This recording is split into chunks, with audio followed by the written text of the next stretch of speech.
오늘 말씀에 그가 베드로의 발 앞에 엎드러져 혼이 떠나는지라. 여러분, 오늘 본문에 이 아나니아 삽비라는 그들의 죄로 인하여 갑자기 죽임을 당하였습니다. 그러나 여러분, 어떤 사람이 갑자기 죽었다고 해서 그 사람이 다른 사람들보다 죄를 더 많이 지었다고 그렇게만 판단해서는 결코 안 되는 것입니다. 우리 예수님께서는 33살에 십자가에서 돌아가셨습니다.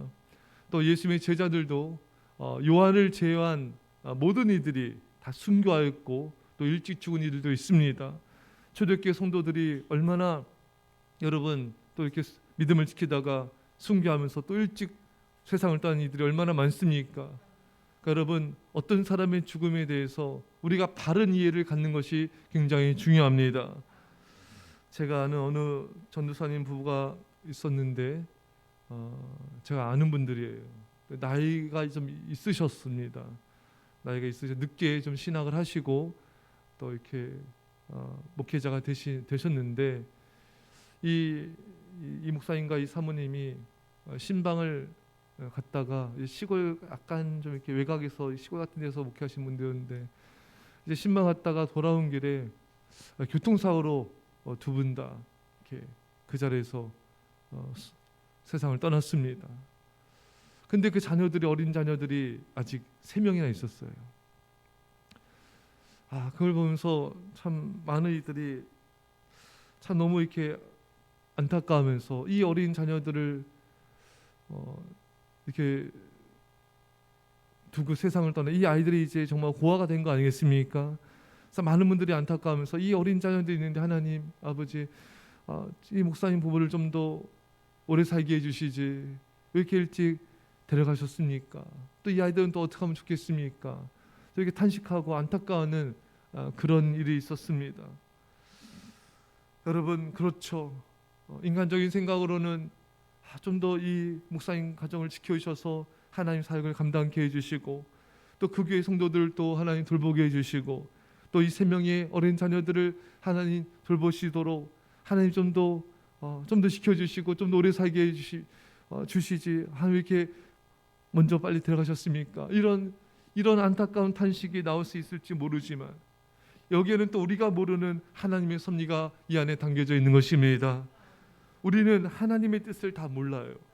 하나님의 뜻을 다 모르지만 우리는 하나님께서 행하신 일에 대해서 우리는 슬픔 가운데서도 감사하며 찬양해야 되는 것입니다.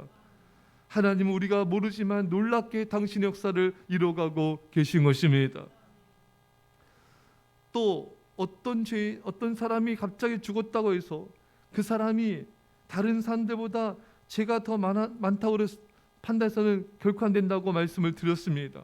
왜냐하면 그 내막을 아시는 분은 하나님 한 분뿐이기 때문인 것입니다. 매튜 헨리는 말합니다. 갑자기 죽음을 맞이하는 것이 어느 의미에서는 그 사람에게 좋은 일인 것이다. 그러면서 이제 요시야 우리가 왕을 우리가 알 수 있듯이 얼마나 선하고 또 믿음의 왕이었습니까? 근데 그가 애국과의 전쟁에서 적군이 쏜 화살에 맞아 정말 어떻게 보면 좀 갑자기 죽었어요.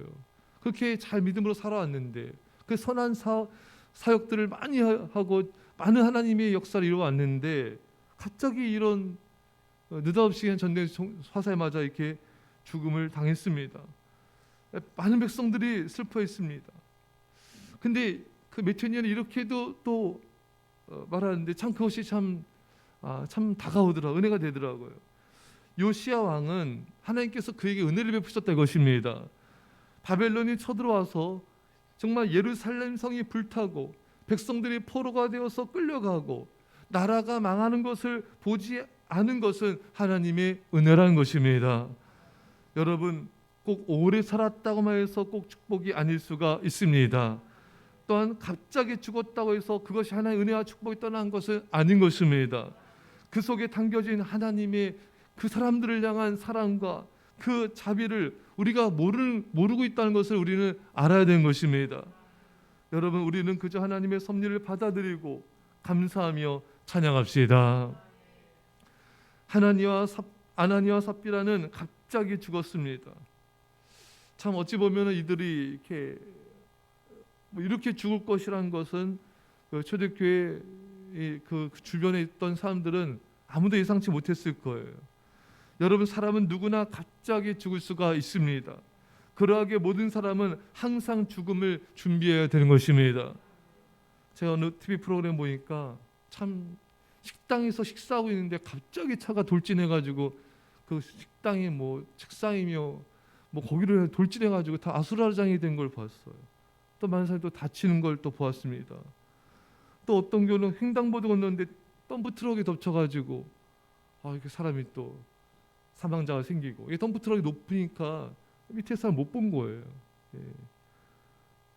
또 아이들이 또 갑자기 또 튀어나와서 또 차와 부딪힌 경우도 있고, 젊은 사람들도 마찬가지입니다. 이렇게 프로를 잠깐 이렇게 보는 가운데, 정말 이게 갑자기 몰아닥치는 이 죽음을 우리는 피할 수가 없는 것입니다.